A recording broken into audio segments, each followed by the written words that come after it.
Hey listeners, Hit the Books podcast is available wherever you get your podcasts, including Apple Music, Spotify, Amazon Music, YouTube, and more. Be sure to tune in each week and like, rate, and subscribe.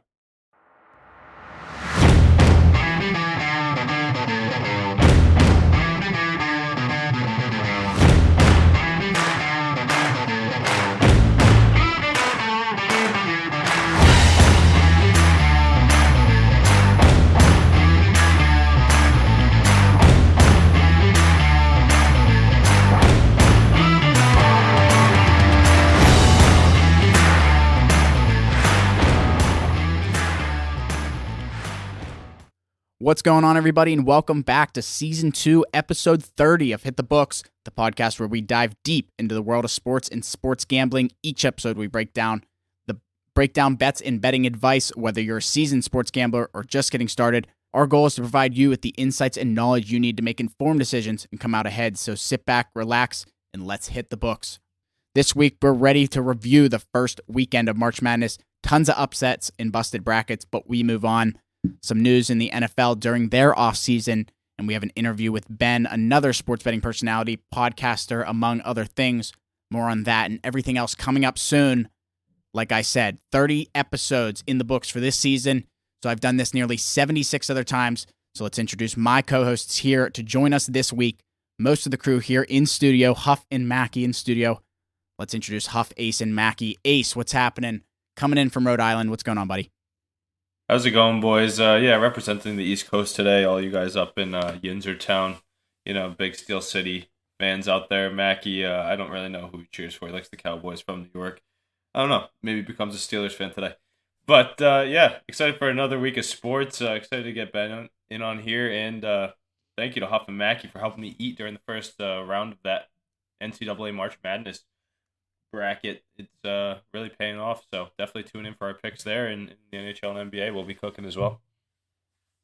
Love it, Ace. Love it. Mackie, let's send it over to you next. What do you got for us? You're here in studio, first time this season. What do you got?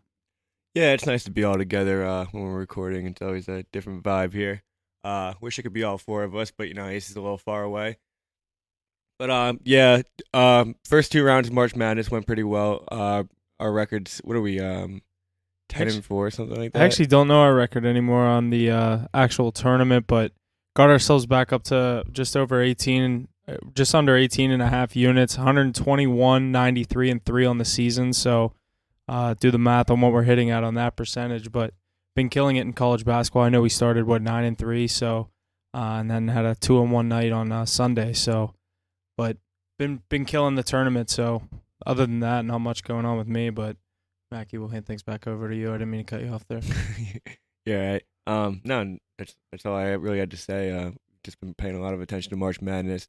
NHL cards kind of been steady. Just at one unit, I think right now we're just going 1-1, 2-2. We just gotta kind of hit a stride in the NHL and we'll be good. Really, all I gotta say. Good stuff, boys. Huff, you want to send us off? You kind of talked a little bit there, but finish off your intro. What do you got for us this week, buddy? Yeah, not much going on. Obviously, we said March Madness and everything keeps rolling. Our NBA card, college basketball card, keep going. Had a lot of success in the NBA in the past couple of weeks. Like you said, Mackie, NHL's cooled off, but as we get the playoffs and stuff coming up, as we get down to the ground with the last couple games of the NHL regular season, looking to get that card back rolling. But other than that, not much going on with me. All right. What's going on, Ben? Yo, what's poppin', boys? How you guys doing? We're doing great, buddy. What nice to see you. What a setup you guys have. That is beautiful. Oh, yeah. It's actually our first time able to do it this year. We did it a couple times last year where they were both able to get here and be on site. But Ace is up in Rhode Island. Mackie's here with me. Oh, Huff, nice. myself. So nice to meet you, buddy. Thanks for having me. Heck yeah. So, are you guys all Penn State alumni? No, just me. All right, dude. Micah just left us. No, so obviously what it means for the basketball program, we're not a basketball school anymore. So that was a fun time, but that time's over. We won't make March Madness probably for the next 5 years. I don't want to be Mr. Negative. I'm usually Mr. Positive, but I love Michael Shrewsbury. And then what it means, number two, if you go to the field, I know you've been to the field. If you haven't, then you're truly missing out. No more Shrewsburger. Vibes are a little low, but again, happy to be on. And yeah, this is going to be awesome. Heck yeah, dude. We're real excited to have you. Well, you gave us a good quick background of what the heck you're doing. You're a Penn State student there. Why don't you give us a little background about yourself, what you're doing, things like that. I saw you're doing some announcing for some Acha hockey and shit like that. That's sweet. Acha. Yeah, so I got in, so I'm originally from Randolph, New Jersey. Shout out my Jersey guys. Came to Penn State. I'm a junior right now, telecom major. Got really involved. I spent my first 2 years at Altoona. There's not a lot of options over there, but if there's anybody watching that's a 2+2 guy, there is benefits from there, but definitely when I got to main campus, got really involved. Club hockey broadcasting started, I think, in January or February. My boy hit me up. He's like, yo, you want to call these games? I'm like, yeah. Was never something I thought I was going to do, but now I love it. And now it's actually something that I think I might do after college. I do a basketball show, which I just came back from, Basketball Today, something that I got involved with this semester. That's been awesome. Do my personal TikTok. Do my stuff with Com Radio. So a lot of different media things that I do, but just try to get involved in any way that I can. Network with people also. So yeah, living the college kid's life and enjoying it. Yeah, that's obviously sweet. So the other three of us that aren't from Penn State or Penn State alumni, we're actually all graduates of West Virginia. Mackie Country roads, baby. Exactly. Mackie actually still goes there. We're all former and current, I guess former season just ended, but ACHA club hockey players. Mackie just won the ACC with D2 and Dub V. So no, the ACC. That was Penn State. Yeah, we were in the lower division, but we won the lower division. So I didn't know that. So no, Penn State is really good at. No, I know Penn State's gross, yeah, but they're pretty good. I know the guys. Do they know you? I'll make sure to I know one kid on the team. I used to play with them, Nate Schumann. That's my guy. Yeah, he's a stud. Yeah, he's a very good hockey player. Yeah, I used to play when I was like 16 years old with him. I played in Brooklyn with him, but he's a good kid. Yeah, that's awesome. There's a kid on the D1 team from Brooklyn, Danny Zaniev. I'm not sure if you know him, but we might be going off topic here. But yeah, back to what you said, ACHA. I didn't even know the league existed until I started calling them. And then I went to the tournament this past weekend to broadcast those games for the D2. It's crazy. Like the fan base is there. There was a ton of people there. And it's awesome. Like the guys are awesome. The fans are awesome. The coaches, like you could literally go up to the coaches, ask them anything. I love the Acha. Yeah, it is club hockey, but it's they're very passionate about the sport. Playing club hockey, it's a little different in my opinion than other club sports. So, you got all the players very passionate about it and they care a lot about it. So it's nice. For sure. I mean, it's a huge time commitment, but also monetarily. So you got to love it. Yeah, Mackie, like we said too, we were always talking about the ACC down in North Carolina too. I'm pretty sure it's where the playoffs were this year, right? Yeah, they were. Yeah, it goes crazy down there. I remember that. Huff, remember that first time we were down there knocking over the pyramids on the glass? Yeah. We always said it. Those fans down there, we don't know why they love hockey so much. They go hard, even for the Acha and in the college hockey. But I mean, we saw what they did in that outdoor game. What was it? NC State versus UNC. UNC, yeah, that was crazy. Dude, that was insane. Can you imagine playing in that game? Like we talked about that, but I mean, that's what college hockey's getting to. And I mean, I thought that was pretty cool to hear from like someone like your perspective. That, like you said, you haven't really heard or never heard of the ACHA coming into or when you got to Penn State or before you started calling these games. And obviously we played hockey our whole lives. And I know Ace and Mackie didn't really know much about the ACHA before they got to West Virginia, but it's just cool to hear that from someone didn't really play hockey growing up, because obviously we're all hockey players. Jesse played hockey in high school with me. We actually are from the same area, Pittsburgh, but that's sweet. Oh, you guys are Yinzers. Yeah. Nice. Yeah. Big Yinzers. You guys like Pamani Bros? Yes. Oh, it's the best, man. Yeah, there you go. That's what I'm talking about. Are you 21? I'm not. I would be All right. 21 on April 29th. Oh, hell yeah. Pamani Holy Bros. shit. All right. 28th. 28th and the 30th.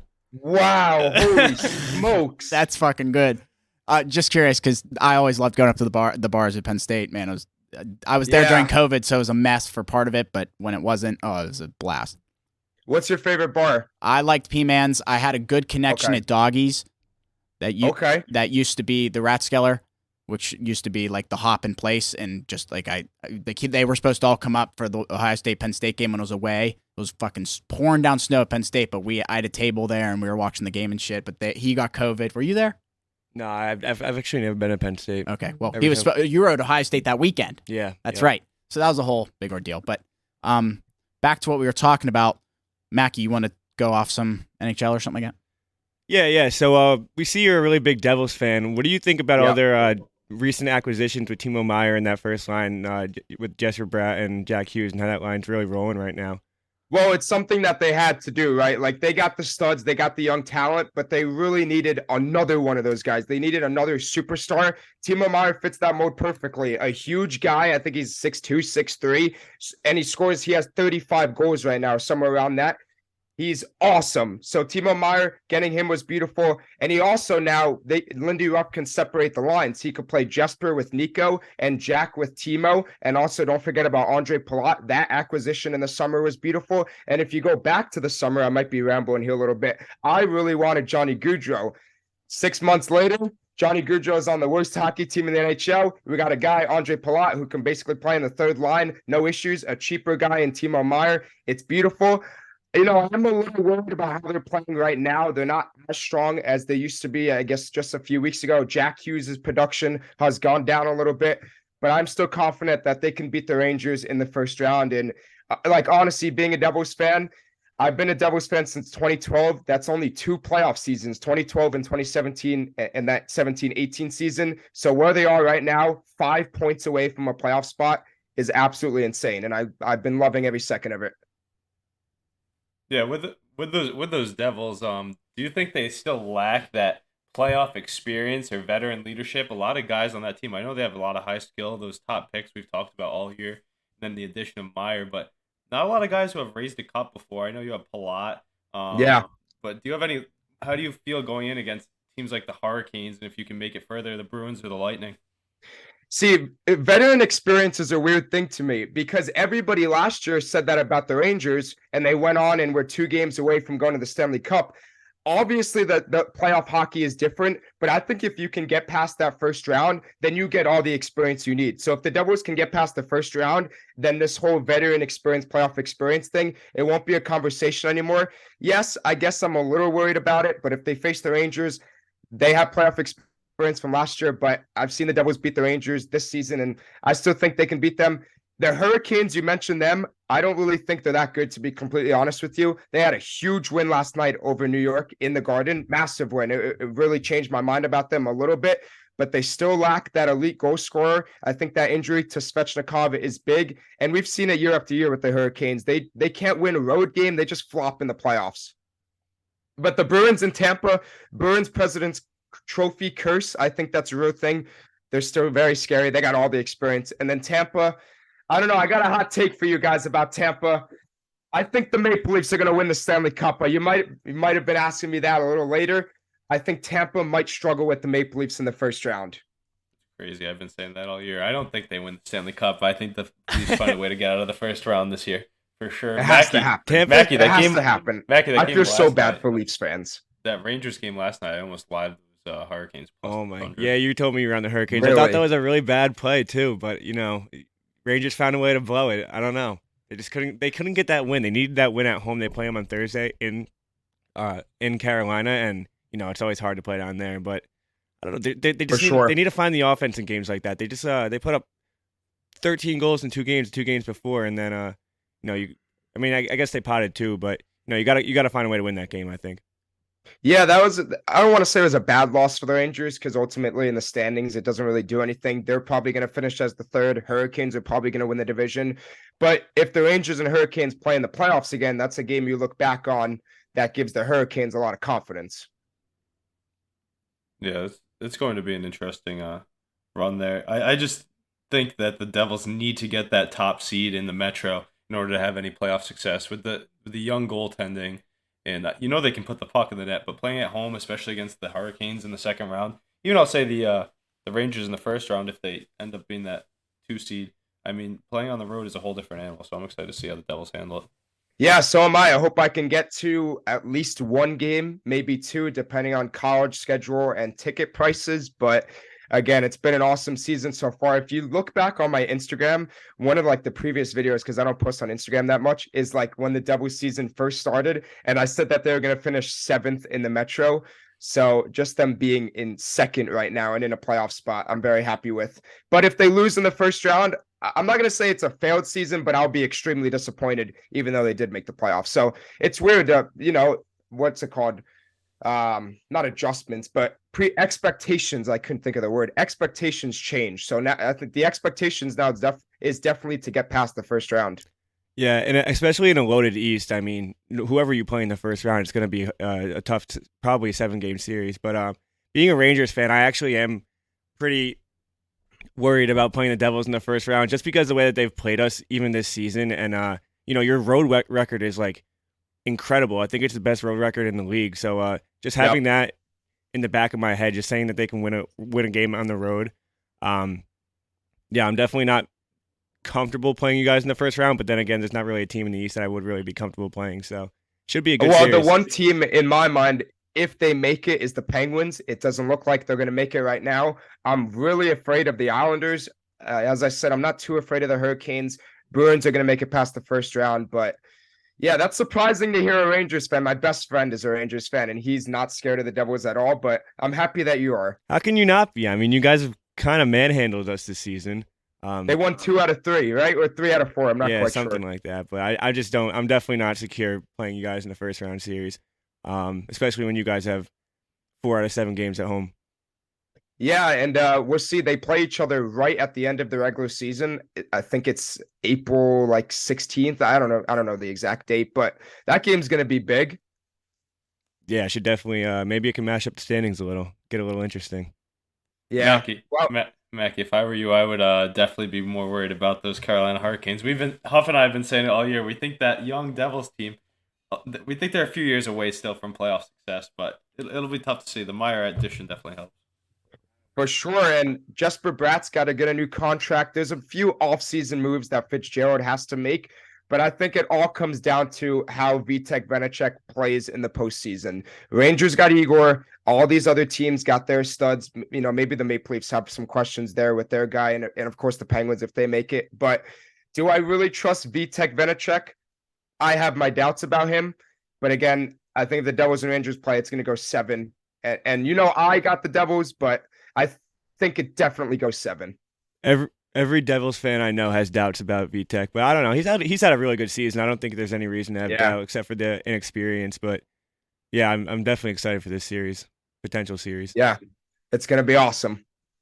So you kind of alluded to some of the teams that you think will make it and won't make it. So if you had to pick 2 of these 2 wildcard teams that are going to close off the standings for the East, who would you go with? Obviously, we have kind of a 3-team race with the Islanders, Panthers, Penguins, and then the fall off is the Caps and the Senators, teams like that, and Buffalo down there. But who do you think will win the season in the wildcard spots? So I'm shocked about the Islanders. If you go back in my podcasts or my TikToks, whatever, once Matt Barzal went down, I said their season was over. No chance they were making the playoffs. Before that, they were playing bad, and now they lose their best player. I'm shocked about them. Somehow they're even better now. As I said before, I think the Islanders are a scary team. I think they're definitely going to make the playoffs.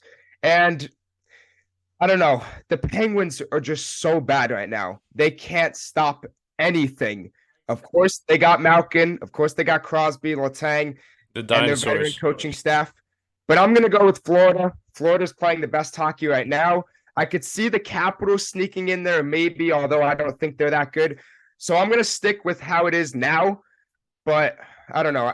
I mean, I could see the Penguins getting in there and getting swept in the first round. But they could get in there, of course. It's the goaltending troubles. It's what it is. Jari can't stop anything. Can't stop a baseball. He's terrible. I've said that about him all season. I feel more confident. Obviously, me and Jesse being Penguins fans from here, I've said all season I'm at the point where I'm starting to feel more confident when Casey DeSmith starts for us than Tristan Jarry, because last 3 starts, Jarry's let up 4. He gets pulled in 4 out of his last 5 starts. I mean, there's no confidence whenever you have a goalie in net with kinds of stats and trends like that, where you have no confidence when the team knows there's a goalie behind them that's going to let up that many chances or give up that many goals on chances. It's tough to, win games, and that's where the Penguins have struggled in the past 2 weeks, and it's really showing, obviously, as they were kind of commanding that wild card spot for for a couple of weeks between the Islanders and Panthers, and now them being the team sitting right out of it. They do have the game in hand on the Panthers, but Penguins playing tonight. I believe it's in Colorado. So In Colorado, and I got the abs in regulation. But going back to what you just said about goalie and your team having no confidence, the Devils last year, all the goalies got injured. They were dealing with Akira Schmid, who I know this year he has good stats, but last year he was atrocious. I don't even know who else they had in net. They literally had zero defense. So I know exactly how it feels. It's tough, but I mean, I obviously am like you said with your Devils. I'm going to say that they make it, but I don't know how far they're necessarily going to go. I don't think this team is too great, but yeah. We also saw that you're obviously a pretty big MLB fan, Yankee fan. Obviously having success last year, winning the division. Aaron Judge. No.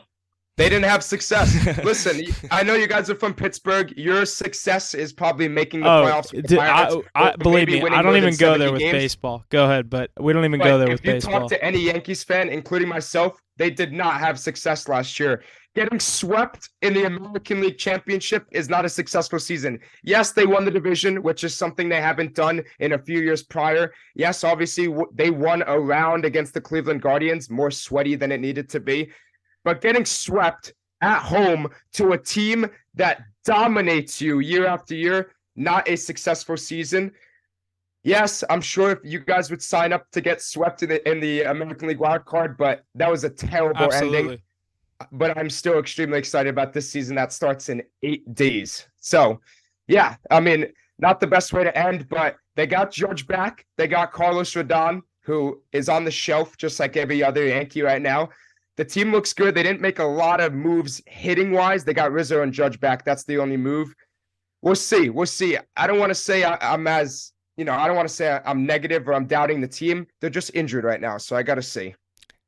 It's almost win or bust as a Yankees fan, especially after the season. Oh, not almost. No, it is. It is, dude. They haven't won since 2009. They pay guys so much money, and I buy chicken baskets and go to games, and I know people who buy chicken baskets every single game, and they're giving us a product on the field who's getting swept to the Houston Astros, a team who has statistically dominated us. It is not almost winning time. They got to win the World Series. Sorry, I go crazy a little bit. You're good, I love hearing the Yankees. Yeah, I was gonna say Ace is loving this. I mean, crown them victory every single year in the offseason. It's like, oh, the Yankees have another World Series, literally handed to them on a platter, and they find another way to blow it because they're just not as good as their rival Boston Red Sox when it comes down to crunch. The Red Sox, they won't even win 80 games this year. Yeah, but you said lost half their lineup. You said you were dominated. They got Chris Sale on the shelf. You know, I got a fun fact to you. When Chris Sale got injured, when that ball hit him right on the hand, I was at that game. I was not a good sight. I know I don't like players getting injured, but I was actually at that game. So fun fact there. Yeah, you say dominated by the Astros, though. I mean, we figured out how to beat them. And the funny thing is, whenever people say these Red Sox are nothing, what do? Win the World Series. I mean, 2018, 2013. I think there's 3 times we've done it since you guys have last been there. So. Yep.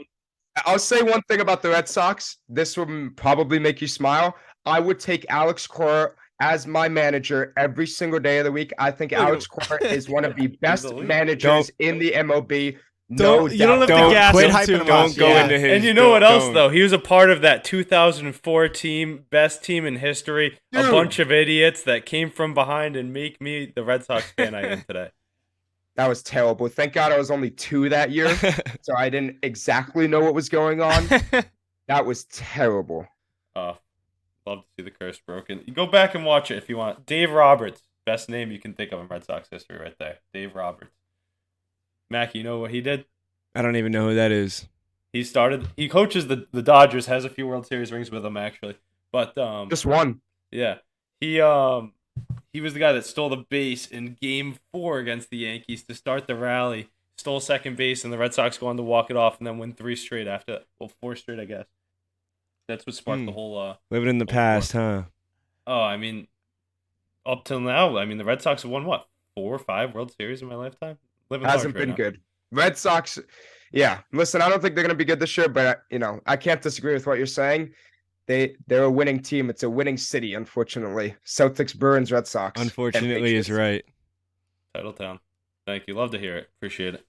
You must be a huge Jared Carabas guy. And yeah. you must be a huge like Barstool Sports Day Oh Portland yeah, guy. So am I. big time, big time. So am I. Caravis is the boy. Guilty. Great on Twitter. I mean, if you follow him, he covers all baseball now, more so. But Yeah. He's big got a homer. gig with DraftKings. He's awesome. I like him too, as much as he sometimes pisses me off. Yeah, But it's funny. Listen, I love Garrett Cole, but when Jared Carrabis makes fun of Garrett Cole, I do laugh because Garrett Cole, he's a laughable guy, but I love him.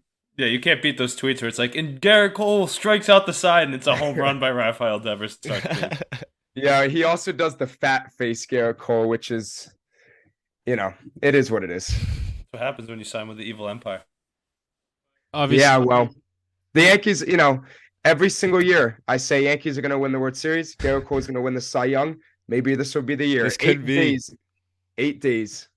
So you said it 8 days. You got it. Who's your World Series pick? You got any divisional plays that you're looking at locking in? Any future plays on the MLB season coming up?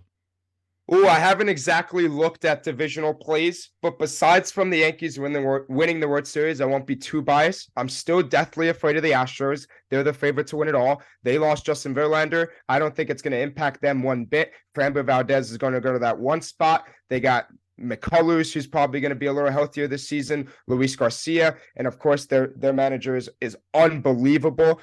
But my other play in the NL, this is a team that lost in the World Series last year, and just got better. It's a team that was basically 40% of the World Baseball Classic Team USA, and that's the Phillies. Zach Wheeler and Aaron Nola, that 1-2 punch is dominant. And then that lineup, when Bryce Harper comes back, is deathly, it's super scary. I don't think the Dodgers are going to be that good. I think the Mets are going to be good, but that Diaz injury, I feel bad for Mets fans. That Diaz injury kills them. The Braves are going to be good, but I think the Phillies, if Bryce Harper can come back and be that guy who he was last playoffs, that's a really scary team, and it's great value too. I think it's plus 1,700. Surprised you didn't mention the Padres in that group. Well, I don't know. I have my doubts about the Padres. Their pitching is great as well. Joe Musgrove, Yu Darvish. I don't know about Tatis. Is he even healthy? Is he playing? I think he's suspended half the season. I thought that too.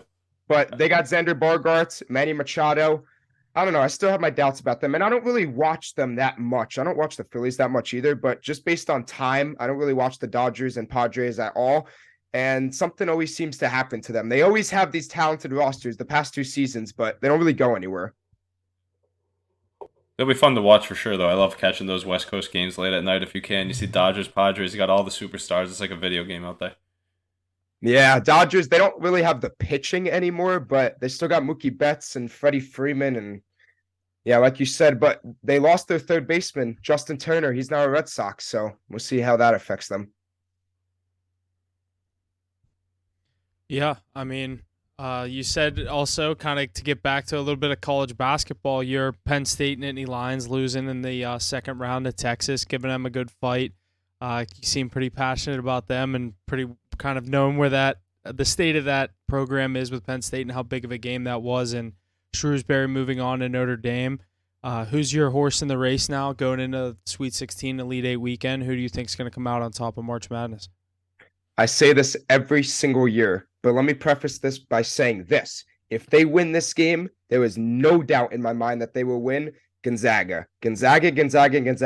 I'm in love with Drew Chidney. He is such a college basketball player. I'm in love with him. If Gonzaga beats UCLA, which I think they will win the championship. And then my 2 teams after that. So whoever wins that game is a real favorite of mine to win the championship. But besides from that game, I like Texas. Unfortunately, they just took down my guys, but got a lot of respect for Texas. I think they're one of the most talented and best teams. I'm not a huge fan of Houston. Alabama, obviously, yes, but something tells me that one of these games, their shooting is going to be really off. I also like Creighton, and that might be a little crazy. So the winner of Gonzaga, UCLA, and then Texas, Creighton, and then Alabama would probably be my order for my top 4 favorites to win. Again, not a huge fan of Houston, but I know the Final Four will be in Houston.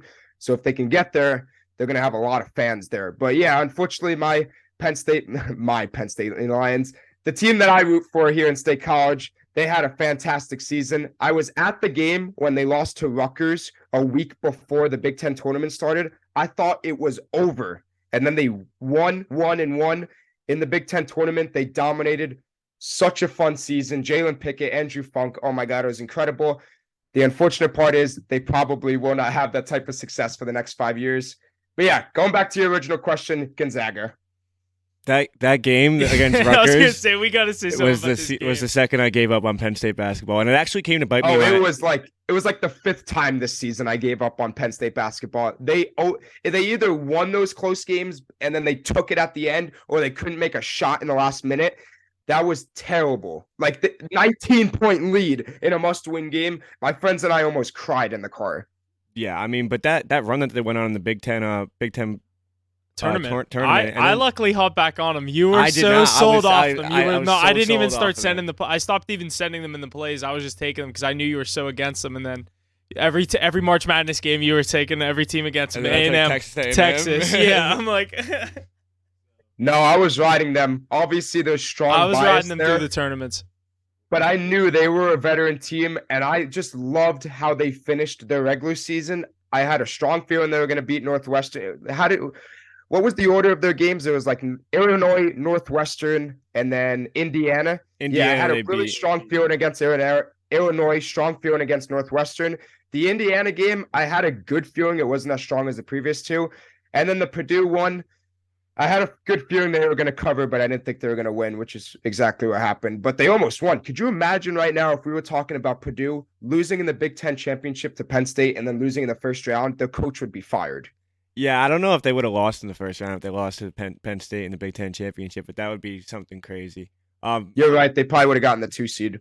Yeah, and then but that Purdue Fairleigh Dickinson game, Fairleigh Dickinson actually looked like the better team. I don't know if you watched it, but Purdue did not look like they could do anything because they were finding a way to shut down Zach Edey, and they just didn't. That's all you got to do to get. But they couldn't hit any shots from the outside. It was like they were shook and they couldn't. I wasn't watching the whole game. I turned it on at halftime. Once I saw the score, and I was like, okay, this is gonna be one of those ones you gotta watch and know where you were at if this actually happens. And the score just kept going up for Fairleigh Dickinson, and that's obviously everyone loves to see the upset in that situation. When what was it, 2-3 years ago, UMBC over Virginia, and now we get the second time a 16 seed takes down a 1. But we said it, Purdue. If there was a 1 seed to go down, it was going to be Purdue. The way you beat them is if you can somehow stop a 7-4 center. Their guards and their shooting was not really that good all season and throughout the tournament. I wasn't really big on them. I didn't take FDU in that game. I know a lot of people were kind of big on fade in that game, and they love to see those upsets, but I didn't take any of those crazy upsets. I don't know if you had any that you were on, maybe a Princeton or. No, I don't think so. Actually, I might have gave out like a +200, but that's not too crazy. There was a game on, I think it was Saturday that. I think it's Xavier. Who did Xavier play? I had the team that they played against, but then Xavier came back in overtime. I think that was the biggest dog that I gave out. Was that the Kennesaw State game? No. Yeah, Kennesaw State. Yeah. So, that is what it is. I tried to hit on the big dogs, just picked the wrong ones, unfortunately. March Madness hasn't been too kind to me. I see Dave Portnoy is absolutely crushing it. But going back to Purdue, Penn State fans, and yes, again, a little bit biased, but we kind of knew Purdue wasn't that good. Like you said, if you could shut down Edey, which is easier to do in the tournament because there's, just a lot more pressure than the Big Ten tournament. If you could shut him down, then you actually have a good chance to win. That FDU coach, I don't know his name, but he put a lot of confidence in that group 2 days before saying, I just watched Purdue tape. I think we could beat them. And I saw a stat on Twitter. Zach Edey, and I think this was Purdue as a whole, they took 1 2-point shot or made 1 2-point field goal in the last 6 minutes of that game. That is pathetic. I don't even know how that's possible. Yeah, when you have a guy who's 7'4" down low, you got to take more than one 2-point shot in the last 6 minutes. So that explains a lot. But yeah, that FDU coach Tobin Anderson, I think his name is. Yeah, he just got signed to where he has a contract with Iona now.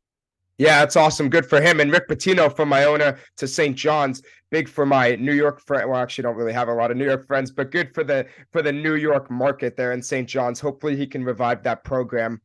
That would be awesome. They got a lot of big-time donors, a lot of people who really bleed that St. John's basketball program. I was kind of shook up by that Ed Cooley leaving Providence College. He actually lives a town over from me. He's been coaching there for a while, making those Friars into a legitimate contender every year.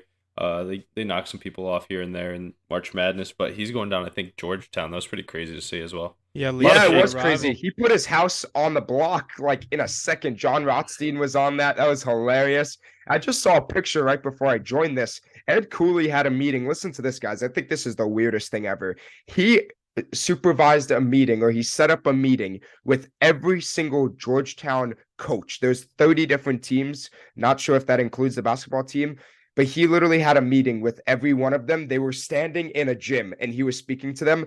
I think that's a little hardo material. That's a little too hardcore.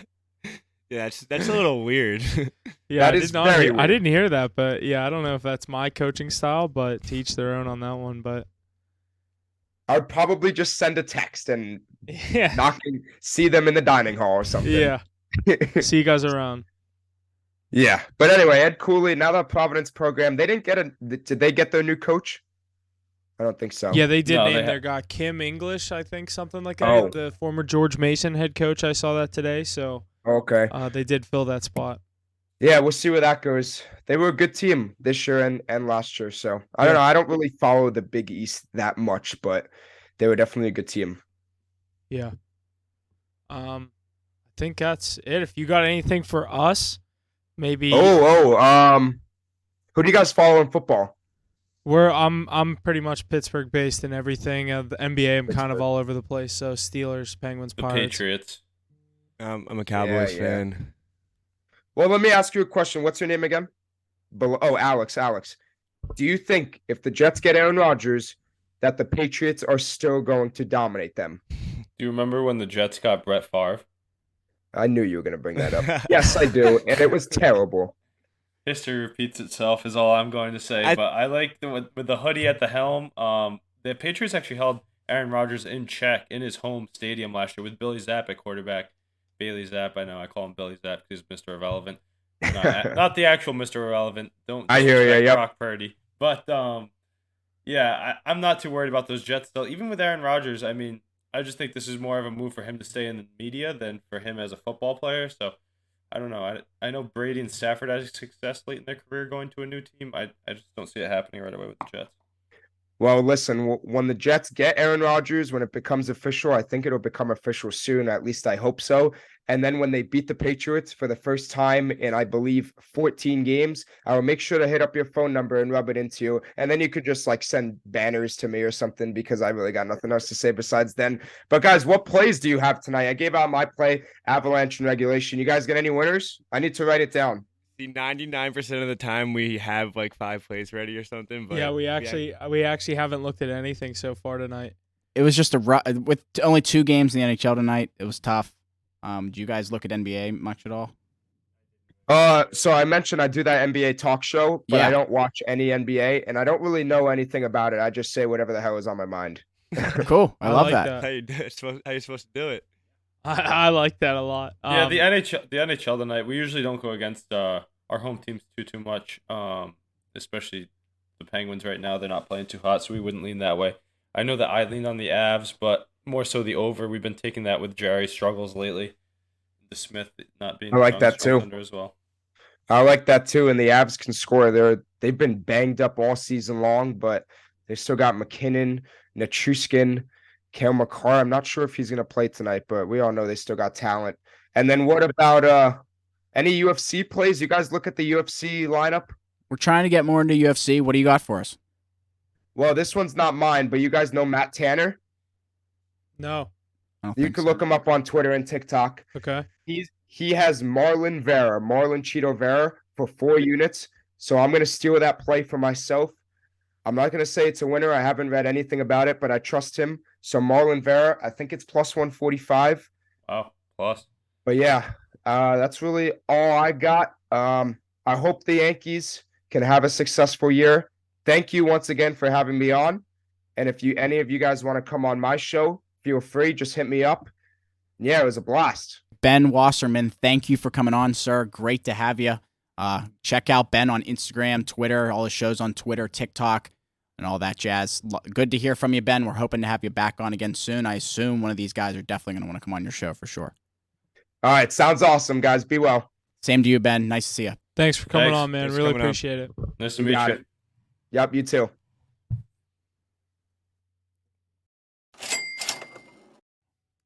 Alrighty, that was a great interview with Ben, boys. Lots of good stuff to look forward to with him, I think. So let's get into our usual stuff this week. Why don't we start off this week with the NHL? First point I have here is the NHL announces a new on-ice jersey deal with Fanatics starting in 2024-2025 season and will last 10 years. I'm hearing people are not thrilled about this deal. Fanatics has been known in recent years to produce not so great apparel, just not so great material and customer service and things like that. So we're going through another jersey change here. Huff said it in our group message. I feel like Adidas just that jersey deal just happened. But you guys want any comment on this?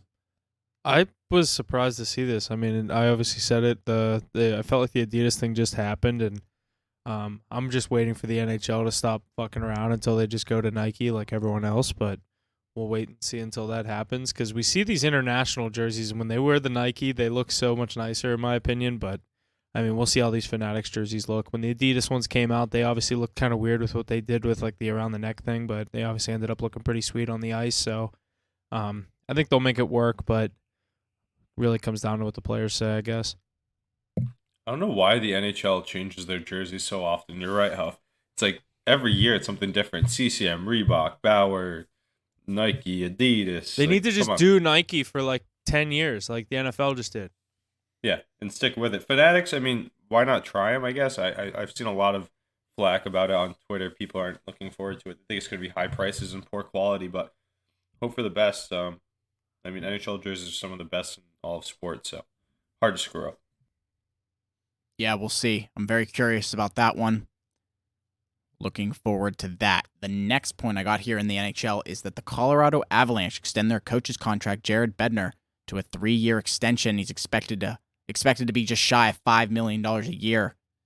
So the Avs continuing on their trend with the core they got, it seems. What do you guys think? Any comment on this? Such a sick team out there in Colorado. I mean, they're going to be contenders for year in and year out. So young with that core. I mean, they have the superstars up front. I know Ben was talking about it a bit, but their depth is really showing up now too. Guys like Dean Malgin, Sam Girard, Bowen Byram. I mean, they have a lot of guys Comfer throughout that lineup that have been stepping up. So they're going to be tough out coming to the playoffs again. Yeah, I agree. I think the Avs are going to go on a run in the Western Conference here. I think we see the Stars in Vegas. They obviously have their doubts, or at least I have their doubts with them, and the Avalanche having the experience. And I know they've been injured as of late, but I think this Avalanche team is gearing up for another run. And Jared Bender, obviously at the helm, been pretty successful getting the Stanley Cup for them. Last year? No, I don't know why I had a mind blank on that one, but yeah, Ace, you said it. Colorado's gearing up for another one. I just think they're I could potentially go to the Cup. If not, I think potentially I like Vegas, like I said, but Colorado, another one. Yeah, I've said a few times now that I like Avalanche to start heating up here, and now that they're getting healthy and everything, they're definitely my favorites out west, especially because there's not really anyone to like take over. I don't think who like Dallas, Winnipeg, maybe Vegas, Edmonton, obviously, but you know what always happens with them. Yeah, I just think the Avalanche take advantage of a weak Western Conference this year. Good stuff, boys. And the final point I got here in the NHL is that the NHL salary cap negotiations are currently in play right now. The NHL announced that the cap could increase by as much as $4.5 million, which is up from the last announcement of just about $1 million. Currently, $1 million is about the average increase each time they increase, whether it's every year or every few years, I think. Any comment on this? I think it's going to $4.5 million is a lot compared to recent years. Does that just mean the NHL is doing very well? That's what Bettman said. He said the uptick in viewership and Pay blah, blah, players blah. a little more. Yeah. It's good. It needs to get up a little. So with the other three major sports, I mean, it's obviously clearly the lowest. So Is it the lowest cap? oh, easily, easily. Yeah, probably. all right. the three other sports. I mean, you're not going to see a $30 million contract, $30 million a year in the NHL, and you But it's the see fact it. that there's only like 15 guys on the roster in the NBA. You know what I mean? What about the NFL, who has a 64-man roster? Oh, well, yeah, true. That will. And the I know, NBA is I'm saying definitely I'm most definitely. profitable. It's definitely between the NBA and NHL for who's the lowest. Because the Yeah, MLB, just 'cause the there is MLB no doesn't cap. have one, Yeah, yeah. exactly. But I mean, the NFL is obviously the number one sport. Yeah, I'm and gonna look that up. Go the ahead. NBA is miles ahead of the the NHL. I think, at least. I mean, I'm just curious. think about how much more popular it is. Think about how much more it's covered by SportsCenter, by First Take, by everything. You don't see NHL in here. It's You're all right. about. You're right. It's all about the NBA. It says these estimates use the NBA's most recent projection of $134 million salary cap and $162 million luxury tax line for the 2023-2024 NBA season. Let's see what the NHL is. What did I say it was? 134 million? Yeah, dang, the NHL is way lower. What is it? I can't really find like a number, but it seems like 64 or something. 82.5 million. Yeah, it's not really close. It's not even 100 million. Yeah. Well, it's just. I mean, it makes sense though. I mean, Yeah. based off revenue, if the more you bring in, the more attention you bring in, the more you can give out. So they'll be at around basically 86 million, give or take 87. Still low. And like Austin Matthews, Connor McDavid, these guys are making 16 million, but I guess, your fourth liners are making league minimum in most cases. Like barely even touching $1 million. Yeah. You see fourth options on a team. You'll see your third string. Third bench man in making $17 million a year. It's ridiculous. Yeah, but that's I was gonna say that's why there's league minimum, because you got to be able to figure it in there somehow. I think that's just going to about wrap up what we got in the NHL for this week. Let's shift our focus over to the NBA. The next one I got is, it's been 20 years, but Slam Ball is back. According to Doug Greenberg of Front Office Sports, Slam Ball will return in July and feature a 6-week regular season before a 1-week playoff that will take place in Las Vegas. Lots of big-name investors involved, people involved with like the Sixers and people in that sense. But this is very interesting. I believe, yes. That's awesome. I was told I was understood that there will be odds on this. And I think it's very interesting. I've watched some old videos of it, and it's the trampoline basketball. Yeah. I think we should release lines or release picks on I absolutely think we should too. So 6 weeks, 1 week of playoffs. I think that's super interesting. Very short-minded, but that's maybe what they need to get their exposure right. So not try to I When is thought this? that was pretty sick. I saw the highlights of it, but I've never seen that when I was younger.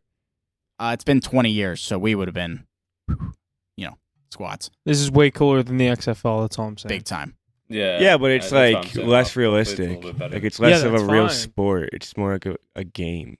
Yeah. Like the XFL This is like those 3-on-3 NBA leagues. Yeah, Have it's you just- watched the XFL?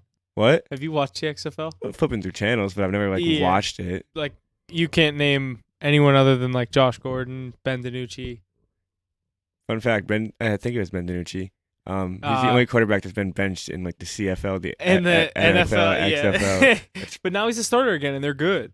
I mean, I don't watch it. I have no. Yeah, that's what I was gonna I have ask no you. If idea. you watch it, But I'm not gonna watch Slam Ball either. I am. It's on in the middle of July. There's other than baseball. Okay, yeah, you're kind of desperate at that time, but okay, it's on in. It starts November. as the NBA Finals end. If it's on in November, are you watching it? No, I'm not watching the XFL if it's on in November. You're never watching the XFL. You're right. But you are watching the XFL in the summer, in July. If it was on, if the XFL, I need like a little Maybe. bit of a break from football. Like the fact that the XFL starts as soon as the Super Bowl, whatever, the Sunday after the Super Yeah, Bowl. it's too bad, fast. Like bad. I need like a month. And Put then it this should way. start. Put it this way. How often do you go to AAA and AHL games? Right? Like nobody. It's fun. How here often are and you there. watching? Yeah, like how often are you watching? No, that? I You're not feel putting like it on you're- your I TV. feel I'll it- tell you that. I feel like you're way more. Like you're definitely going to a AAA game or a minor league baseball game before you go to an XFL game. Yeah, but you'll throw an XFL game on the TV before you throw a AAA or AHL game on the TV. Yeah. Because football's a better. All right, like- true. More, yeah, yeah. true. Yeah, I agree. But I don't yeah, know how just- we got on this topic, but Ace, do you follow the XFL at all? No, but I know my brother went to a game and he said they had a sick beer snake going. This year? I mean, it's got to be all about the environment. No, it was a few years ago. It was it Defenders, the Washington Defenders or something? Yeah. DC Defenders. yeah. Well, yeah, slam ball's back. That's how we got on that topic. Oh yeah, I'm fake sports. I'm in on slam ball. I'm excited to see what this is. I am too.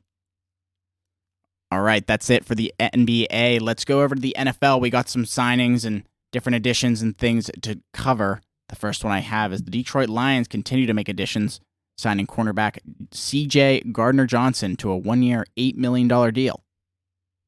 Did you guys see the thing that C.J. Gardner-Johnson said that the skill players on this team that he's on currently are better than any other team he's ever been on, or something like that? The Lions.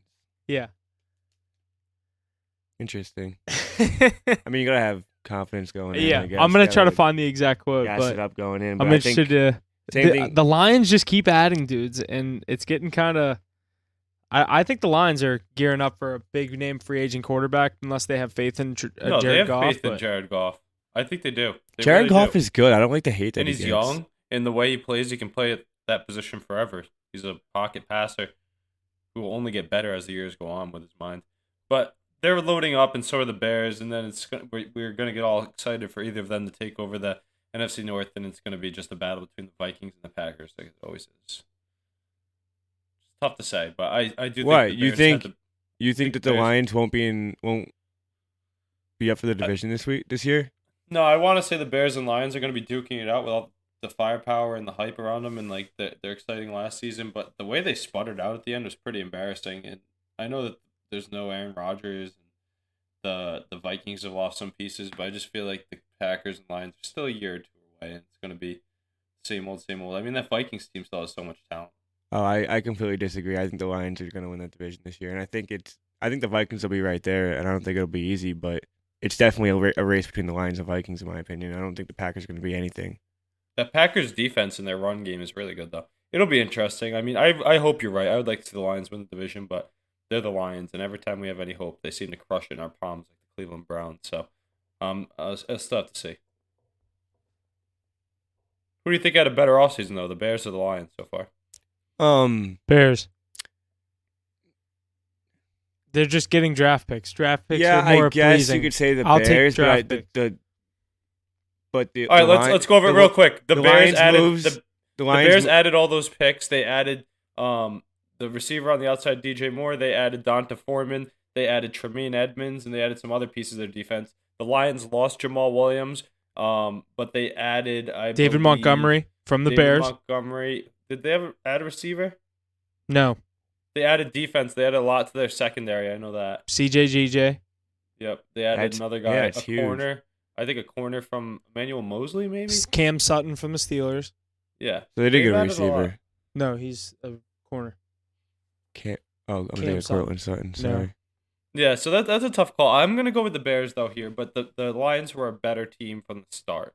They had less holes to fill. I So think they're the a more Lions. complete team. I think the Lions moves are going to be more profitable in the end. I think if you're giving In the end, if you're giving a grade, I think that you're going to say that the Bears have a better grade. Yeah. But for this season, I think it's definitely more profitable for the Lions. Their moves. yeah, the I'd Bears agree are there. more of a But two-year Tremaine plan. Edmonds is But, going to I make mean- that defense. Tremaine Edmonds is such a big ad.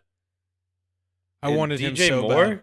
DJ Moore as well. And then think about the picks they have this year too. I mean, they're gonna get some good bodies in the first round. They got I think getting rid of Montgomery and adding Foreman was a good move. Foreman and Herbert's a good duo back there with Fields. I mean, it'll be interesting, but I just have this feeling in the back of my head where those two teams are going to be irrelevant again for some reason, even though that this is literally the time for them to open the door. Yeah, it'll be interesting to see. None of us really have any faith in this Vikings team. I think I can't have faith in Kirk Cousins. I don't think. I just said I think it'll still be them. But I think they'll be good. They'll probably be 10, 11 wins, but I don't think they're going to win that division. I don't. I am on the Justin Fields bandwagon. I don't think that they're going to be very good. I either. want Maybe- the Bears and Lions to fight for it, but I just feel like the Vikings or Packers. it would be so much more squeak fun it out. because they've both been so bad for so long. At least in our lifetime, they've both been bad since the Bears went to the Super Bowl. When we were, I mean, I was in probably elementary school when they played Peyton Brian Manning. Urlacher. Yeah, Brian Urlacher, Peyton Manning. And, I mean, I don't know. I just think it would be cool to see the Bears Lions, but because it's been Packers for so long, and now you see Aaron Rodgers move on. And I mean, Jordan Love could step in there. Not saying the Packers are the greatest team in the world, but They have the winning mentality. They still have a good defense. They didn't have a really great add team much, around but them. I was going to say they still have Aaron Jones. I know they lost Alan Lazard and Rogers, but they still have options up there in Green Bay that we When don't was really. Love drafted? Wasn't he like a Dude, like top he's 20 in his. pick? He's in like he was top 20. I think he was 20th overall. Isn't this He like his was, fourth or third year? Third. Yeah. Think about how high of a draft pick that was. He has to be good, right? Where'd he go to school? Utah State or something? What a weird pick. Imagine if they added something else. Maybe they would have a Super Bowl under their belt. But what are you going to do?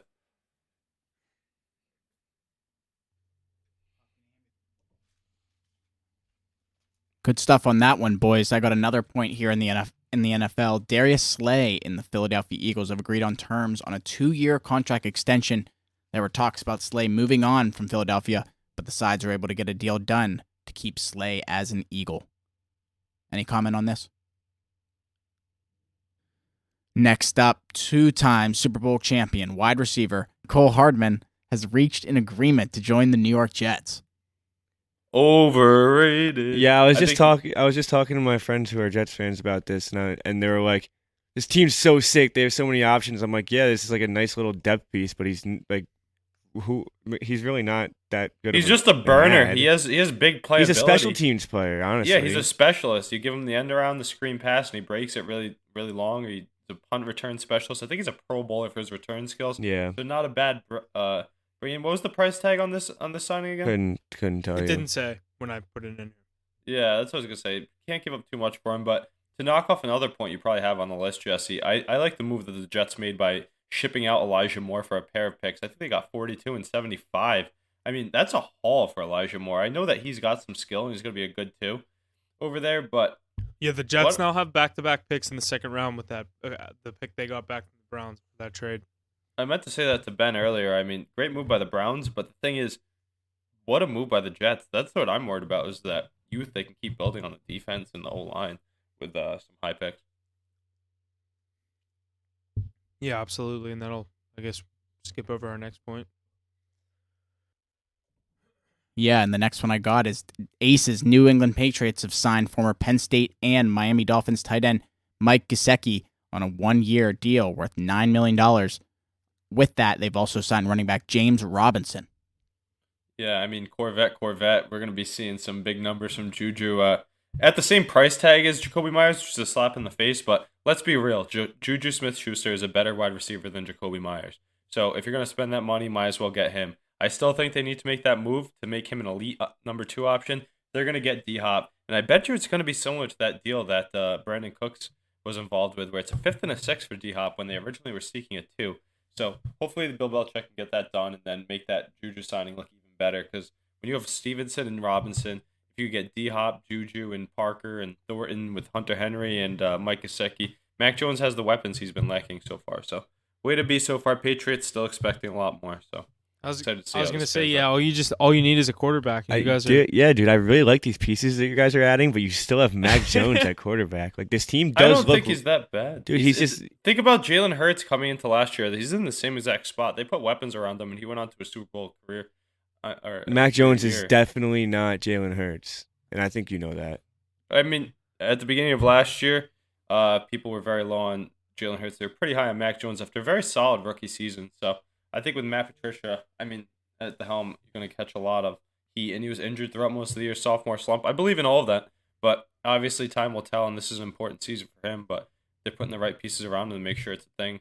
I know the offensive line is still a worry, though. I think the Patriots will be pretty good this year. I think they'll be maybe a 9-10 win. Actually, I don't think 10 wins. Maybe a 9-win team. But you're also in a really tough division, and obviously, loaded the AFC is. So, they were a 9-win team this year, and they got a lot better. I don't think you guys will be that much better. Time will tell. It'll be a fun division for sure. Good Yeah, signings though so far. Two tough games against the Jets now. It's just every divisional game's tough. Patriots can lose to anybody and beat anybody, but need more moves. Bring me D-Hop. Come on, bring him on. I keep seeing he's going to Dallas.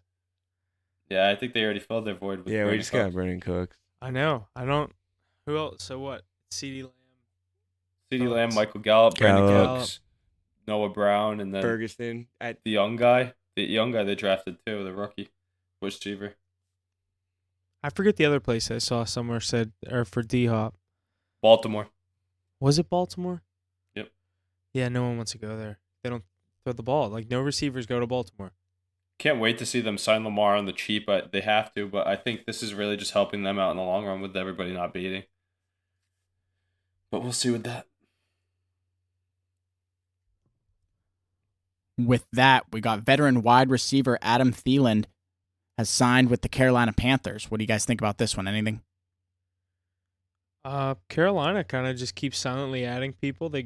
We said they gave up a lot for that first overall pick, but now they're sitting there with their chance to take their guy. And Thielen said on the Pat McAfee show he wanted to go somewhere where he thought he had a chance at winning a Super Bowl, and he thinks Carolina is the right spot. He doesn't even know who his quarterback is yet. Yeah, and he doesn't even know Yeah, who but his I quarterback heard is. that, and like the first thought is just like what Huff said, like, oh my god, like Carolina, no way. But their division's wide open, and that conference as a whole is terrible.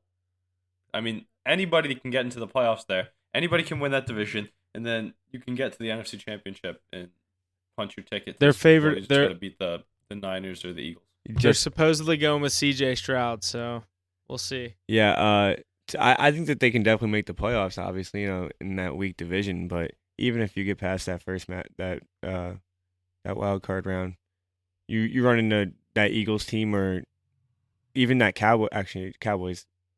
Obviously, The the Niners. playoffs aren't very good. Yeah, you see the Niners. I just don't. Come on, C.J. Stroud in his first season with the Carolina Panthers. I mean, I don't really think the Carolina Panthers are. No, I agree, but at least he'll have competitive season with that lowly talented division. So he should be See, able to feast down there. I actually think the Panthers probably the best team, top to Because of bottom the roster defense. in that division. I Yeah, actually definitely, think the Falcons. I think it's going to be the Falcons that come out of it somehow. The Saints, But the Saints just keep silently adding people. Now they got Derek Carr. Like They're Saints all are gonna good be in their own ways, but they're bad in a lot of ways. I'll say that. It's definitely the weakest division. But they all have some strengths, some hidden talent, some defensive studs, some young guys that can deliver. So yeah, it's but really they're a all lot of the still unknown. bad. Like they're all still Yeah, they're- bad football teams. Like you could The say the NFC pieces that they The have. National but Football Conference. we'll see what Derek Carr can do in a weak division, coming from the best division of football. I think I don't know. I think the Saints they just keep. My cousin made a point the other day. Kamara and Jamal Williams is like their new version of when they would bring in Mark Ingram, and Mark Ingram would go for 60 yards and 2 touchdowns on the goal line. Like that's Jamal Williams. I think that's a really good ad for the Saints.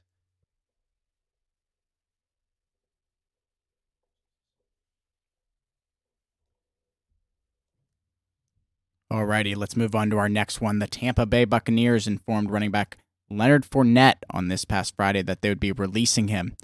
Do we think he ends up somewhere? Do you think he still has it in him? He'll end up somewhere, but I don't hope know. he goes to a contender. I like playoff Lenny. I just feel like he's never been what he should have been. Coming out of college, he was. He was him in He's a Jacksonville. Super Bowl champion. He was him in Jacksonville. He was good. That year that they beat the Steelers and went up to They lost to the Patriots. They and lost to then the Patriots. Yeah, His yeah. quarterback was championship. Blake Bortles. Like That defense was also incredible. yeah, No, but that's he what was a stud. And Yeah. he did have a big hand in that playoff run for the Bucks when they won the Super Bowl. I know he didn't have the big game in the Super Bowl as Ronald Jones more so, but he had that good run. He scored a touchdown like every week.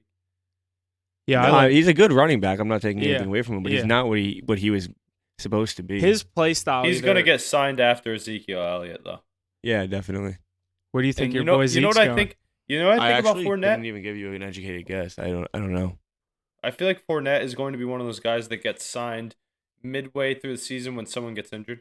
I saw think the, Ezekiel You Elliott think? will go to I could see Elliott signing before the season for sure with someone like the Rams.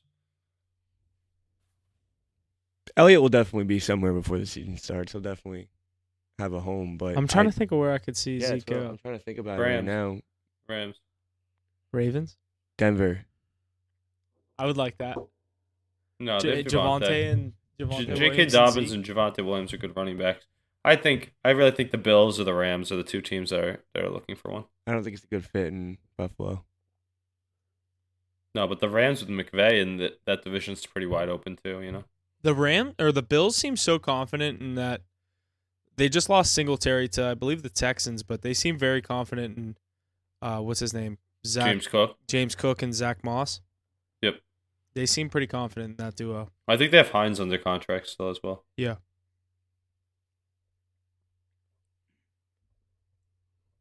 Alrighty, and you guys quickly alluded to this, I think, but the Houston Texans have traded wide receiver Brandon Cooks to the Dallas Cowboys for 2 draft picks. Mackie, your Dallas Cowboys getting Cooks. What do you think? Yeah, obviously he was in Houston last year, so he had Davis Mills at quarterback, obviously, but I just feel like he hasn't been very relevant. I don't know. It's a nice little depth piece for Dak, but when he plays, he's like one of the most consistent fantasy football players. he's also like he's a huge deep threat. Yeah, I'm saying like that's like a stat I saw that whenever he plays, he's one of the most consistent wide receivers in fantasy football over like the last 5 years. When playing, because he is not that consistent with whether it's injuries or last year he just decided he didn't want to play for the Texans for good reason. They weren't a good team, but it's coming in as third option too. So yeah, I think that's a great ad. So yeah, it's a good ad. It's if we're not going to get D-Hop, then I think D-Hop's good, but I think we've seen the best of D-Hop. How old is he? 29. I don't think he's 30 yet. I'll look it up. Yeah, keep writing him off. That's definitely somebody I would like to add to my team. 30. When healthy, he's uncoverable. Matchup nightmare. You know how much better he makes everybody else too? How good does Juju Smith-Schuster become as your number 2 option when you have DeAndre Hopkins? I've said it. He's a number 2 receiver. Yeah. I mean, hey, that's what Jacoby Myers was too. So, who would you rather have for that price, Myers or Juju? Probably Juju. Yeah, Juju. Juju's more explosive. You don't want to say it at all. No, I don't want to say it. I don't like either of them. That's when you know it's true because you're still saying it. Yeah. Myers is just a solid. Yeah, I'd rather just not have my player pass the ball to the other team, you know. So. yeah, that definitely gets you kicked out quick. See ya. Don't let the door hit you on the way out. It was an Mac inside Jones. job. Yeah, Chandler Jones, geez, literally sick highlight. All right, move on. Next point. Well, that's going to wrap up everything we have in the NFL this week. It's time to get to what we all are waiting for yet again, the college basketball March Madness tournament. First 2 rounds of March Madness concluded the other night, so it's time for the Sweet 16 starting tomorrow, March 23rd, so Thursday, probably when you're listening to this. Lots of upsets happening in the first 2 rounds of the tournament. All right, and we have a bunch of upsets that happened in the first 2 rounds of the tournament, a couple that we already reviewed with Ben. Princeton taking down number 2 and one of our national championship picks, Arizona Wildcats, as well as the number 16 seed. How do you even say Fairleigh Dickinson becomes just the second number 16 seed in March Madness history to win their first round matchup. They took down number 1 seed Purdue. With that, we also went over Penn State defeating number 7 seed Texas A&M in their first round matchup. So we reviewed a couple of these with Ben, but the first one that we want to review is number 11 seed Pitt Panthers take down number 6 seed Iowa State in their first round matchup in a dominating effort. Iowa State struggled to get things going, and the experienced Pitt team capitalized. Pitt would go on to lose their next game in the next round against Xavier, but good effort by Pitt in the tournament this year. What do you guys got about this one? Anything? Yeah, obviously we had Pitt in both of these games, and we had them plus the points in Iowa State. Nice win outright. Iowa State obviously played one of the worst games of college basketball I've ever seen, and Pitt was all over them that game. So good game to be on the Pitt Panthers there. Capitalized on that one. And then the next game we had them, I think it was, what was the plus points against Xavier? 5.5. 5.5 against Xavier. And once it got to like 20 at the end of the first half or 14 at the end of the first half, I knew we were going to be fighting for a backdoor cover. And we got really close at the end. And then the last couple garbage points kind of put it out. But Pitt would go on to lose. I'm not too big on this Xavier team, so. See that we overlooked that Xavier team too much, and I think we got a little too high on Pitt. Definitely. Yeah. They beat a really mediocre Iowa State team. Obviously coming out of the Big 12, they're pretty good, but West Virginia beat them twice, and I just didn't think they were very strong to begin with. Iowa State scored 42 points in that first round game. Pitt gave up 42 points in the first half against. I think it was more than 42. I know, I'm saying, but it was more than 42 in the first half to Xavier. Yeah, I mean, we overlooked Xavier. That Kunkel kid couldn't miss a 3 in the first half. Dude, they're good. They're definitely one of the best teams in this tournament. I'm just not big on them. I don't think they're. They are. They're scary, and yeah. this Xavier Texas game is going to be incredible. I think it's going to definitely be the best game in the Sweet 16. Could be the best game in the absolutely. tournament. I like Houston, Miami a lot too. they're all good matchups. UCLA Yeah. Gonzaga is a good matchup as well. We'll get into the matchups. We'll just go over the Virginia game, and then we'll get into the matchups. Yeah, good stuff. The number 13 seed Furman takes down number 4 seed Virginia in their opening round matchup. Furman went on to lose in the next round to San Diego State. What do you guys think about this one? This is the game that I caked on. I picked it in all my brackets. I bet it. I bet it money line. I bet it spread. And this is just my one pick and it was the second game of the whole tournament, so it got me like really excited. But this was that one game that I picked that I just absolutely caked on. There's always that one game every year. I don't know much about Furman. I had Virginia in a couple of my brackets. I think I put that in for ours, and obviously Furman. I did have San Diego State in the next game -5. That was me and Jesse, or I think it was at the day that we were at the casino. Yeah, I took San Diego State -5.5 that day against Furman, and San Diego State obviously cashed that for me. But good game by Furman in the first game against Virginia. Virginia just keeps on struggling in the first round of March, and them and Purdue not really looking too hot in the past couple of years. Don't but forget Arizona. yeah, true, Arizona too. Well, fuck them. I don't even want to talk about them. Yeah, brutal. Both of our futures. Yeah, just wiped. and Baylor fucking blew it. That was tough too, but yeah, you win some, you lose some. So fucking a plus 2,000 future, like, I mean, come on, it's March Madness. It's the hardest. This is definitely the hardest sport to hit a future. Yeah, I don't know. I feel like every future is just incredibly hard to hit. Yeah, but like, if you were to take it from the beginning of the season to the end of the season, I feel like college basketball is the hardest. Yeah, you're right. Good thing I wrote on your Baylor pick for my bracket. I had one bracket with Baylor, one with Arizona. Yeah, they were those tough. Both got blown up. Really. Dude, my bracket is worse than it's ever been. Yeah, this is the worst. This is the worst bracket I've ever had. But I'm doing good gambling. What's crazy yeah, is exactly. So I'm like, I've fuck been the hitting bracket. I've been hitting on our picks, so on the books I've been doing well. But what's crazy is in the brackets, I'm in first place in 2 of them.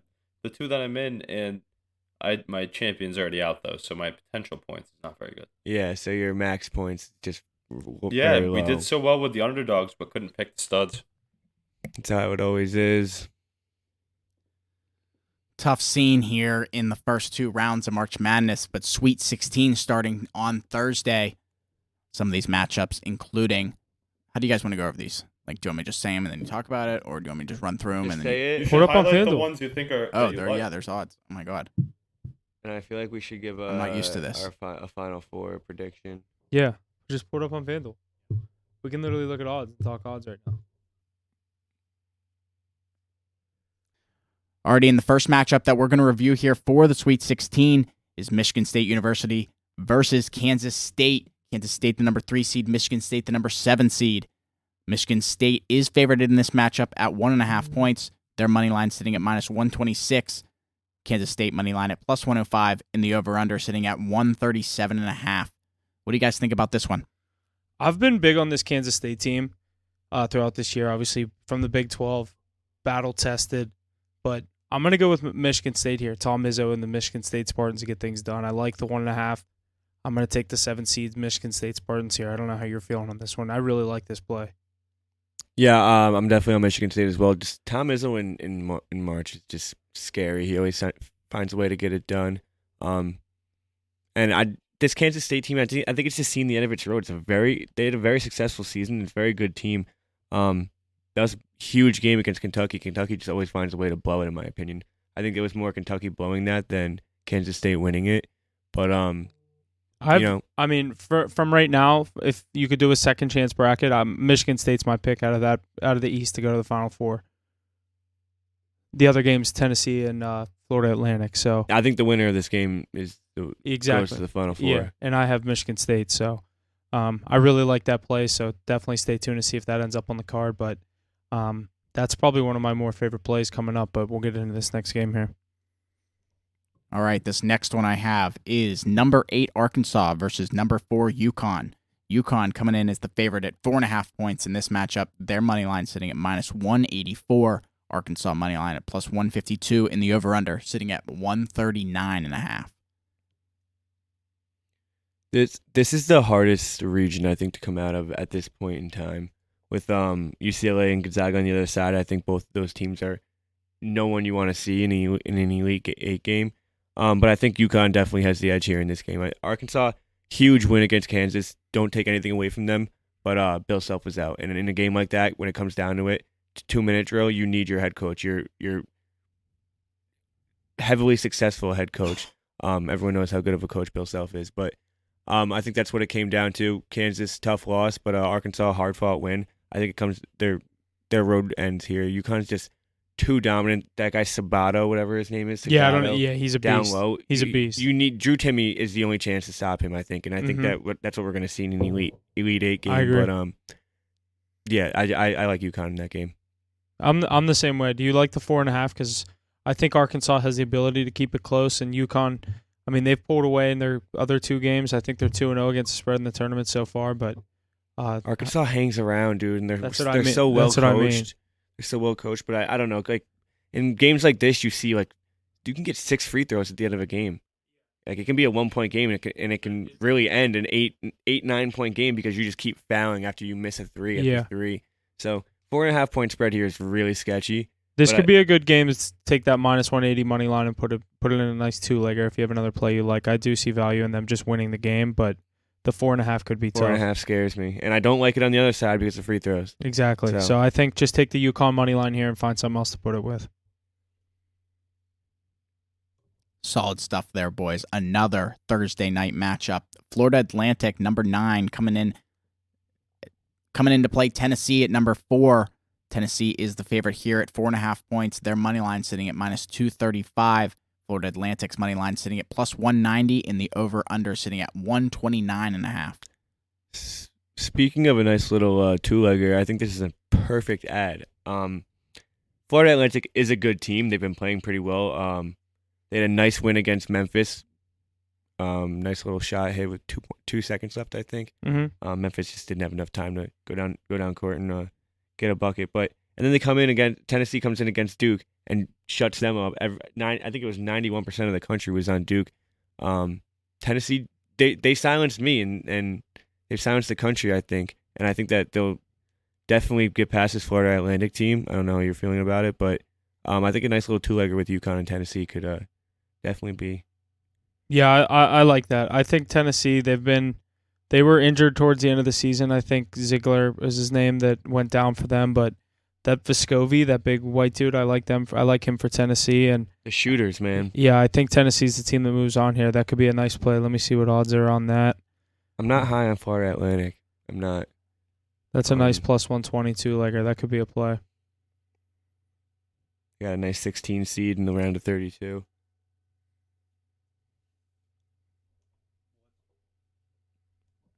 Well, let's wrap up these Thursday night matchups with number 3 Gonzaga and number 2 UCLA. Ben hinted in on this game a little bit. UCLA minus 1.5. Their money line sitting at minus 120, and the over/under sitting at 145.5. Who do you guys like in this one? I hear a lot of people keep saying they're not scared of all the injuries with this UCLA team. I am. I'm going to go with Gonzaga. I think Drew Timme and the Gonzaga gets it done here. Gets over the hump, and I know they haven't had the recent success to get the job done. I kind of agree with them. They could be a dark horse to win this thing, and if they can get past UCLA, I really like their chances. So I'm going to take Gonzaga. I'll take the money line plus 100 I have on FanDuel. So give me Gonzaga money line here. I like Gonzaga as well, just because I think Drew Timme is just playing for his life right now. We saw in the round of 32, he came out they were down 5 to TCU, and he just had an incredible first 5 minutes, and it just changed the whole trajectory of the game. We hit TCU on a crazy backdoor, plus 4.5 or plus 5 or whatever he had, but Gonzaga looks really good, and this Gonzaga team resembles Arizona a lot, and UCLA struggled a lot with Arizona this year. Arizona won 2 out of 3, and I just think that this Gonzaga team is a little better than that team. Even so, with the experience with Drew Timme and just this Gonzaga organization, I like them to get it done against UCLA. We're talking about the Sweet 16 here. 4 games on Thursday, 4 on Friday. Let's jump into some of these matchups on Friday. San Diego State University, number 5 seed against number 1 seed Alabama. Alabama is the favorite here at 7.5 points. Their money line sitting at minus 335, and the over-under sitting at 137.5. What do we think about this one? Do we think San Diego State stands any chance? Maybe even that's 7.5 points. I'm going to take Bama with the 7.5. Mackie, I know you've been kind of skittish on them with the points, but they've been so dominant throughout this tournament. I can't really fade them in this spot. And I did have San Diego State last round against Furman. I don't think that was really a legitimate comparable matchup to what they're about to deal with this week on Friday night. I'm going to go Bama minus 7.5. I was at a certain point not really high on this Bama team, but how can you not be at this point? They're just blowing out every team that gets in front of them. They ran through the SEC tournament. They've won both these tournament games by 20 plus at least. They look really good. And I don't like the San Diego State team either. I haven't been on them either game yet. They've proved me wrong a little, but I still don't think that they're very good. I like the points too. I do. I think Alabama covers 7.5 here. I think it gets away from them late in the second half.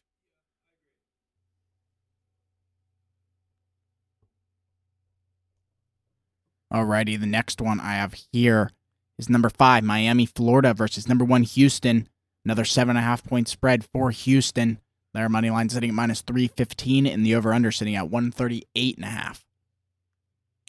I love Miami with the points. I really like this Miami team, and I think Miami wins a game plus 250. I don't want to jump on that yet. I'm definitely going to be looking into that, but I mean, this Miami team, ever since they got their legs under them after that first game, they didn't look good in that round of 64 game against Drake. I think, yeah, that was a tough matchup. We said that they ended up pulling out force. They snuck it out. They snuck it out. They definitely snuck it out by the skin of their teeth. But they looked great in the round of 32, and I really think this team is very good.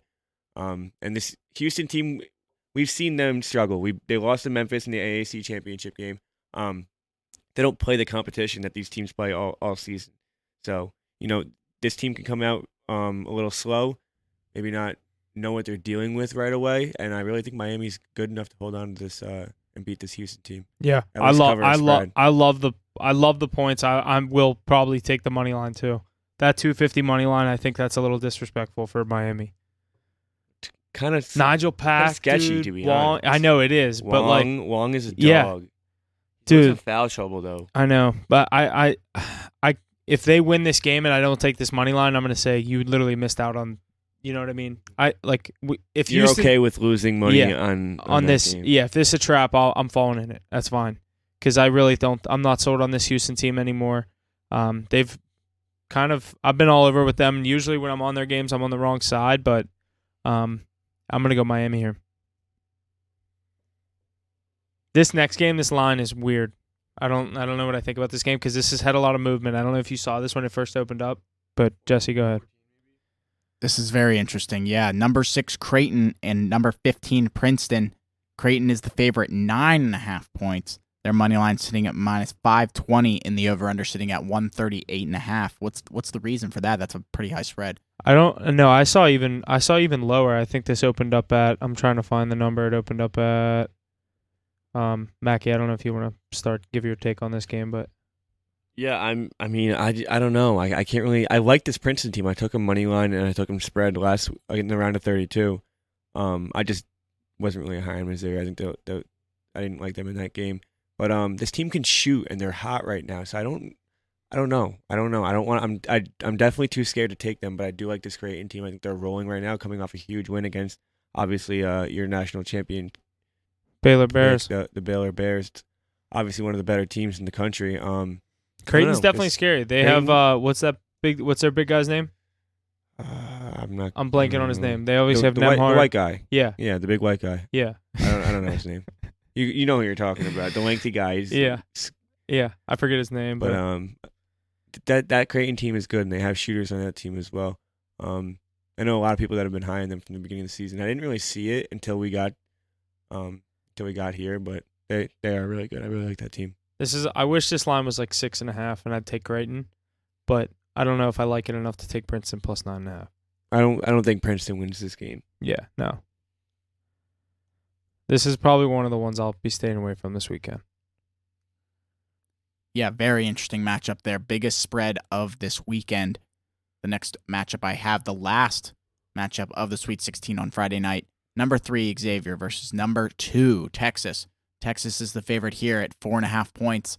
Their money line sitting at minus 182 in the over-under, sitting quite high at 148.5. Yeah, I mean, finish it off with the best game, like I said earlier. These two teams are really going to battle it out. Hoff, I know which side you're going to be on because you don't like Xavier. Dude, but I don't know. This line is kind of throwing me off, and I just why? I think if anything, I think it's going to be a close game. And I like Texas. I think they're my national champion right now. I coming into the tournament, I thought they could have lost that first game, but they just blew out Colgate. Yeah. They took care of business against Penn State. They made it a little.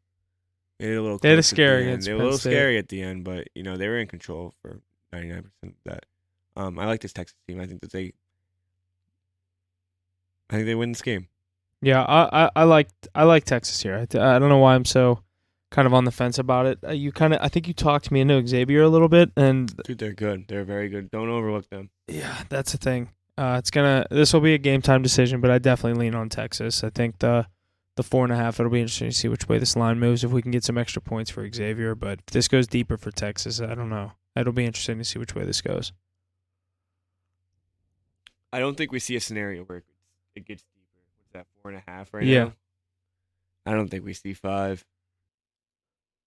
Yeah, it is Friday night. It's the last game of the Sweet 16, so.